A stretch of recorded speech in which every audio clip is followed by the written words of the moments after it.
Piensan.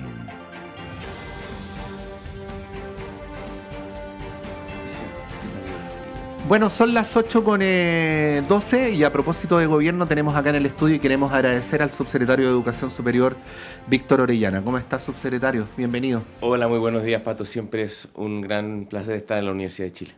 Sí, pues bueno, para quienes no lo sepan, el subsecretario es además académico de esta universidad, así que está en una suerte de intermedio, ¿no?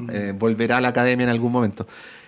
Subsecretario, para partir, ¿qué balance hacen ustedes de cómo llegan al tercer aniversario del gobierno y cómo parten este último año, donde el tema del CAE evidentemente va a ser un tema prioritario para la repartición que usted dirige? Bueno, nosotros hacemos el balance que recibimos un país con grandes dificultades, recibimos un país con mucha incertidumbre y este gobierno creo que ha tenido el mérito que ha logrado construir un horizonte y ha logrado ir enfilando las cosas a un proceso de mejoramiento y lo más importante, de cambios. No solo son los cambios que ya hemos logrado, por ejemplo, la reducción de la jornada laboral a 40 horas, las leyes que han beneficiado a las mujeres, como la ley Papito Corazón, y de violencia de género, y los logros en materia educativa, pero por supuesto tenemos esta gran tarea y la gente nos pregunta, tal como tú dices, bueno, ¿qué va a pasar con el CAE?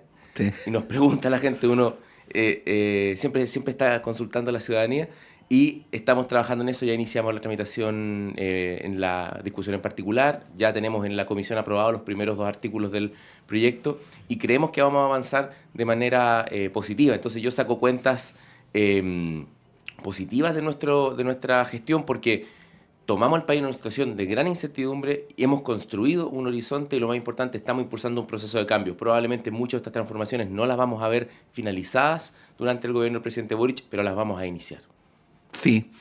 Estábamos viendo lo que está pasando así incipientemente en el Congreso en la Cámara, en la Comisión de Educación, con el proyecto de reforma o de cambio al CAE. Y ya llevamos varias decenas de indicaciones, subsecretario. Yo como periodista metodológicamente nunca he logrado entender del todo cómo se supera una situación con tantas indicaciones. Ha habido leyes que han tenido 2000 indicaciones. Bueno, aquí llevamos 120. Uno podría comparar con eso otro y decir que es un consuelo, pero ¿cómo ven esa primera consecuencia que está teniendo la presentación del Congreso en la Cámara? Y si estas indicaciones las ven como un reforzamiento de la idea que ustedes tienen o como una amenaza para su eventual tergiversación o deformación de la intención que ustedes tienen al legislar con esta iniciativa. Bueno, primero hay que hacer un poco de memoria. ¿Qué estamos proponiendo? Estamos proponiendo, para los que son deudores y deudoras, una solución que contempla la reorganización y la condonación de la deuda educativa, que por supuesto se adapta a distintas situaciones. Muchas personas, por ejemplo, van a quedar con obligación de pago cero, otras, por decirlo de alguna manera, les va a bajar la cuota, a todos les va a bajar la cuota en distinto grado dependiendo de sus ingresos y de su situación específica. Y estamos creando un nuevo sistema de financiamiento que reemplaza al CAE, se acaban los bancos, la participación de la banca en educación y la gran mayoría de las personas va a poder estudiar sin desembolsar recursos económicos mientras estudia y luego va a retribuir, a nuestra opinión, de manera justa, un monto que es proporcional a sus ingresos, es decir, quienes menos ingresos tengan, menos contribuyen, quienes más ingresos tienen, contribuyen más con un tope determinado. Entonces, lo que hemos propuesto, sentimos que en las distintas indicaciones no necesariamente se ve tergiversado o, digamos, transformado a un punto en que ya se vuelve inoficioso seguir legislando. Por supuesto, hay algunas indicaciones que son más complejas. Mira, hay un sector que vuelve a colocar, por ejemplo, que haya lucro con recursos públicos. Y eso nos parece a nosotros que está fuera de la discusión. Ahora, es la típica política de contrabando cuando se está discutiendo algo que no tiene nada que ver con lo otro y se tratan de reflotar políticas que están muertas y enterradas, po. A mí me parece lo mismo y además, por ejemplo, hay indicaciones que quieren terminar con la obligación que hemos propuesto de transparencia, porque la ciudadanía tiene derecho a saber en qué se gastan los recursos que vienen del erario fiscal y tiene derecho a tener rendición de cuentas. Entonces, pero por otra parte, hay muchas indicaciones que plantea la misma oposición que se trabajan y se dialogan. De hecho, si tú ves el acta de la comisión, hay algunas indicaciones que se votaron de manera unánime a favor. Sí. ¿Qué significa esto? Significa que uno puede decir, chuta, hay 120 indicaciones, bueno, las vamos a ir trabajando, las vamos a ir resolviendo, vamos a tener diálogo, por supuesto en política hay declaraciones y sectores pueden decir, pueden hacer distintas expresiones en su momento, en un momento de discusión, pero yo tengo la certeza de que vamos a seguir avanzando como hemos venido avanzando y que vamos a enfrentar los grandes nudos y desafíos que tiene esta tramitación con un importante nivel de consenso. Y creo que eso es lo relevante, eso es lo que queda, y eso es lo que está esperando la ciudadanía, que nos para a veces, nos pregunta, bueno, ¿en qué va este proyecto? ¿Se va a aprobar o no se va a aprobar? Nosotros creemos que sí. Sí. Subsecretario, hay que procurar explicar que este proyecto tiene efectos en varios sentidos, ¿no? Habitualmente, por razones muy comprensibles, yo pienso en el caso de cualquier deudor del CAE, no hay cosa más agobiante que deber lo que se debe. Y es en general el foco en el que pone atención en la discusión política o la discusión pública el tema de la deuda de los individuos, ¿no? Pero el CAE es al mismo tiempo y de manera indirecta un mecanismo de financiamiento de las universidades. Está este primer punto, que es el que ustedes han tratado de resolver porque es una demanda social, porque es un drama social, pero el segundo punto va de la mano, quiera uno o no quiera, en la discusión, ¿no? Y las universidades han señalado, para transparentar un eventual conflicto de interés, está también preocupación por la manera en la que esto puede tener una incidencia negativa en el financiamiento de las universidades. Debo decir también que las universidades privadas han hecho una misma mención al respecto.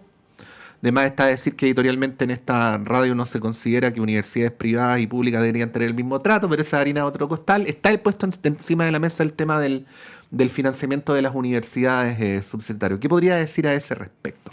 Bueno, lo primero, lo que señalamos siempre es que Chile invierte en educación superior y por lo tanto en las universidades, en el subsistema universitario, montos que están en la media de los países desarrollados respecto a nuestro Producto Interno Bruto.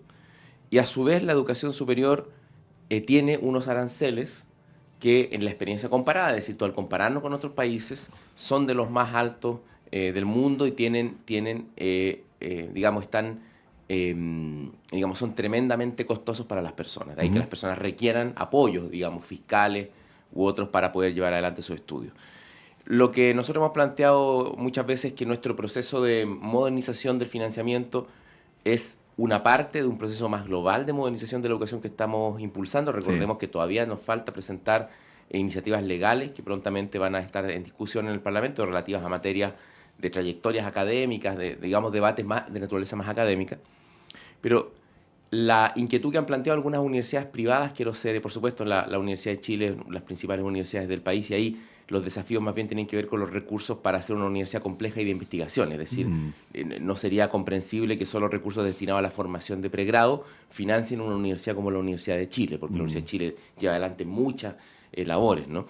Es un caso bastante especial, particular. Claro, porque tiene orquesta, tiene ballet, tiene teatro, tiene radio, en fin, claro. Pero en este momento, para atender a esa preocupación y mostrar flexibilidad por parte del Ejecutivo, nosotros estamos en conversaciones con las universidades, estamos en un proceso de diálogo, de conversación y también con el Parlamento para flexibilizar nuestras posiciones de tal manera que podamos llegar a algún entendimiento, protegiendo siempre el derecho a la educación y el derecho de las personas sin recargar el bolsillo de las familias a la manera en que se ha hecho hasta ahora. Estamos en disposición de conversar, pero déjame plantear lo siguiente.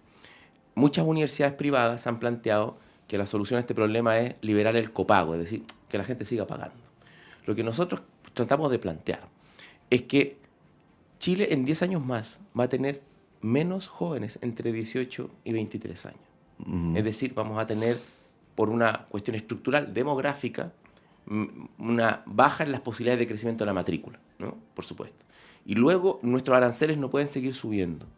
Esto no lo decimos nosotros. Fíjate que la superintendencia hizo un estudio donde le preguntó a las instituciones de educación superior, incluso en el caso de las universidades privadas, a sus dueños, ¿qué piensan ustedes del futuro? Y una de las cosas que ellos concluyen antes de la presentación del proyecto de ley, que los aranceles no pueden seguir subiendo. Entonces, el bolsillo de las familias no es el oxígeno financiero de futuro que requiere la educación superior chilena. Eso es lo que queremos plantear. Y por ende, el gobierno, a través del Ministerio de Ciencia y luego de las modificaciones que podamos hacer en nuestro proyecto FES u otros instrumentos, está disponible para pensar una estructura de financiamiento hacia el futuro que nos permita salir de la inercia de creer que el financiamiento es más matrícula de pregrado y carreras más largas, que es una de las grandes ineficiencias que tiene nuestro sistema de educación superior. Y lo que queremos plantear es que a través de un proceso de modernización entendamos que el futuro son recursos para la investigación, para la ciencia, para la creación, para la complejización, por supuesto, para la mejora de calidad. Y en ese sentido, queremos repensar esta discusión del financiamiento, seguir echándole la responsabilidad del financiamiento de las universidades y de la educación superior a los bolsillos de la clase media. Creemos que es digamos, un planteamiento, una estrategia que mira más al pasado que al futuro. Sí, en esa línea, subsecretario, hay una distinción entre universidades complejas y universidades no complejas. Fíjese que deliberadamente no estoy entrando siquiera a la discusión público-privada, pero si una universidad no compleja, digo, existe fundamentalmente para formar profesionales, no es exactamente la misma lógica, y de hecho estoy citando casi sus mismas palabras, ¿no? Que una universidad que hace muchas más cosas además de formar profesionales. ¿Cómo están viendo ustedes esa distinción? Porque son, aunque las dos tienen el nombre universidad, en el fondo son entidades de naturaleza distinta. Bueno, ha pasado en Chile que, a diferencia de otros países del mundo, la expansión de las universidades y de la educación superior en general no coincidió con el sector más tradicional que más investigaba. Esto es por ejemplo, en lugar de crecer la USACH, la Universidad de Chile, que crecieron, o la UTEM, por mencionar 3 universidades estatales, o la Universidad Católica, que sin ser estatal tiene una larga tradición y tiene un gran enraizamiento en nuestra cultura nacional y un tremendo aporte al país, se creó un sistema nuevo, emergente, de universidades que fue ampliando su matrícula.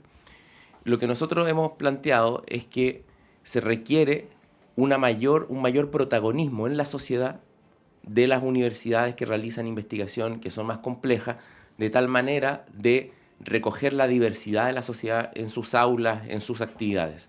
Y además, que aquellas que son de reciente creación vayan paulatinamente complejizándose. Eso implica que tienes que tener instrumentos de financiamiento y de política pública diferenciados según el estadio de desarrollo de cada institución. Esto es precisamente lo que hace el Fondo de Investigación para las Universidades, el FIU, que lidera el Ministerio de Ciencia.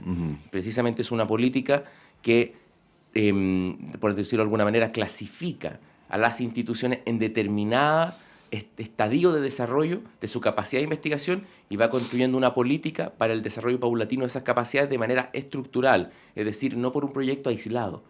Por supuesto, uno puede luego hacer una evaluación de la cantidad de recursos invertidos hasta el momento en este instrumento, pero yo me quedo con que existe el instrumento y con que da una señal política de que incrementalmente los nuevos recursos que pongamos en la educación superior, para decirlo de manera más simple, ya no es para simplemente tener más matrícula y más años estudiando. Sí. Llamémosle la forma sencilla de avenir recursos. Ahora vamos a entrar en una nueva etapa y esto va a requerir, por supuesto, que las universidades que se están complejizando den paso adelante, pero también, y esto me parece muy importante, siempre cito esta frase de la ministra de Ciencia, ¿no? De la ministra Echeverri, que de las mejores universidades de este país tenemos que sentarnos a conversar cómo realmente hacemos un aporte innovador de frontera a la ciencia chilena, y sabemos que se requieren recursos para eso, y sabemos que esa conversación la vamos a tener y tenemos total disposición para, en el caso que sea necesario, modificar nuestro proyecto de ley para poder llegar a un entendimiento y que la aprobación del FES como sistema de financiamiento exprese un amplio consenso por modernizar la educación superior. Estamos a esta hora de la mañana conversando con el subsecretario de Educación Superior, Víctor Orellana. Subsecretario, en lo concreto, aterrizando a lo más descriptivo posible, ¿qué deberíamos esperar durante las próximas semanas o meses?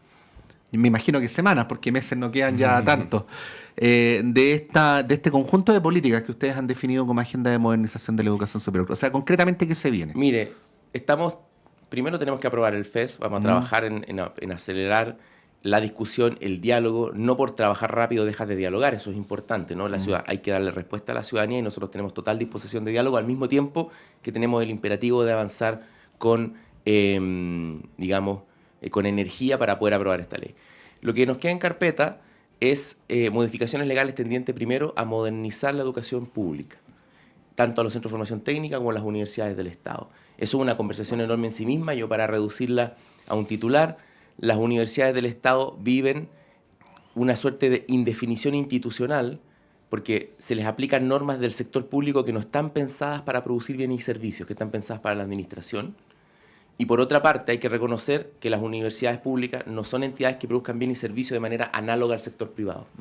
Entonces, vamos a decir, requieren su propio régimen jurídico, es decir, su propia organización, sus propias normas, que va a implicar mayor eficiencia, mayor flexibilidad, pero también mayor responsabilidad. Y en virtud de eso, una reorganización del financiamiento que pueda corregir algunas asimetrías, como por ejemplo las que ocurren en instituciones que no puedan tener muchos estudiantes porque están en zona extrema, es decir, que no sea el subsidio a la demanda el límite y la condición fundamental de desarrollo de nuestras universidades del Estado. Pero también vamos a modificar cosas relativas a las trayectorias académicas. Vamos a enfrentar un problema que se arrastra hace mucho tiempo, que es que en nuestras plantas profesionales en el Estado están definidos 10 semestres para ser profesional. Eso es un estímulo, o sea, más bien es un impedimento para que las universidades eventualmente puedan tener carreras profesionales con licenciatura de menos de 10 semestres. Sí. Y eso es un tema muy importante para la gente, porque las personas tienen la percepción, y es correcta esa percepción, que en Chile estudiamos demasiado tiempo. Nos demoramos mucho en sacarlo. Entonces, nosotros ahí vamos a tratar de ayudar, y también vamos a impulsar cambios en las trayectorias educativas tendientes a crear más condiciones para que las personas puedan, digamos, convalidar su ramo, entrar y salir de la educación varias veces y combinar microcredenciales con certificaciones formales. Es decir, que tú puedas estudiar y cuando tú estudias puedas, por ejemplo, no solo sacar un título, sino que puedas sacar certificaciones que laboralmente valgan por sí mismas. Sí. Esto es un poco el marco. Sí, no vamos a entrar en lo que voy a decir a continuación, simplemente lo enuncio, pero claro, antes había que aprender todo, ¿no? Digo todo en un sentido figurado. Ahora, en este tiempo donde el conocimiento avanza con tanto vértigo, más en realidad lo que se espera de cada uno de nosotros, independientemente de en qué trabajemos, es que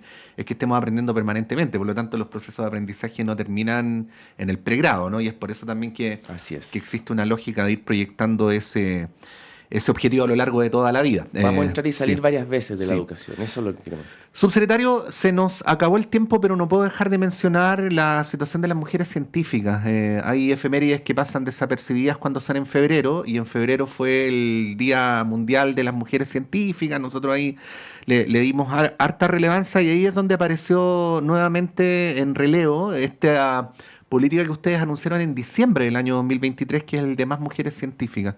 ¿Qué balance podría hacer justo cuando además estamos inmediatamente después del último proceso de admisión? Por eso, cuando uno habla de modernización, no solo habla de temas tecnológicos, también habla de asumir los desafíos del futuro.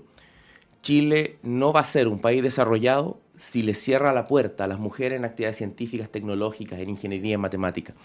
Nosotros hemos simplemente dispuesto un mecanismo que permita a la institución de educación superior dar cupos supernumerarios a las universidades para mujeres en carreras de estas áreas, aprendiendo la experiencia de la Universidad de Chile. Ya que estoy en la Universidad de Chile, debo decirlo, aprendiendo la experiencia de esta universidad, y la verdad nos ha sorprendido el resultado. Muchas más mujeres están entrando a carreras científicas, incluso por encima de lo que nosotros pronosticamos, sin a veces siquiera requerir el cupo adicional. Porque ven que hay una política, se motivan, postulan y quedan por la vía regular. Y ya llevamos sosteniendo un crecimiento de la admisión en estas carreras que no es que haya crecido una vez, se haya mantenido, sino que sigue creciendo, ¿no? Y esto es muy importante, estamos muy contentos por el efecto de esta política, y nos gustaría también decir que todo el cambio que impulsó el feminismo, porque dice, todo el cambio que impulsó el feminismo va construyendo relaciones sociales más democráticas. Y hay que conversar con las mujeres que entraron a esas carreras, pero también con los varones, para que entiendan que la sociedad es una sociedad mixta y que ya los lenguajes de la tecnología y la computación, la inteligencia artificial, no se corresponden con el género masculino, de la misma manera que el cuidado de los hijos, el cuidado en general en la sociedad, cuando este gobierno está impulsando un sistema nacional de cuidado, no se corresponde con el género femenino. La tecnología y el cuidado son experiencias que tienen ambas una belleza muy profunda. Sí.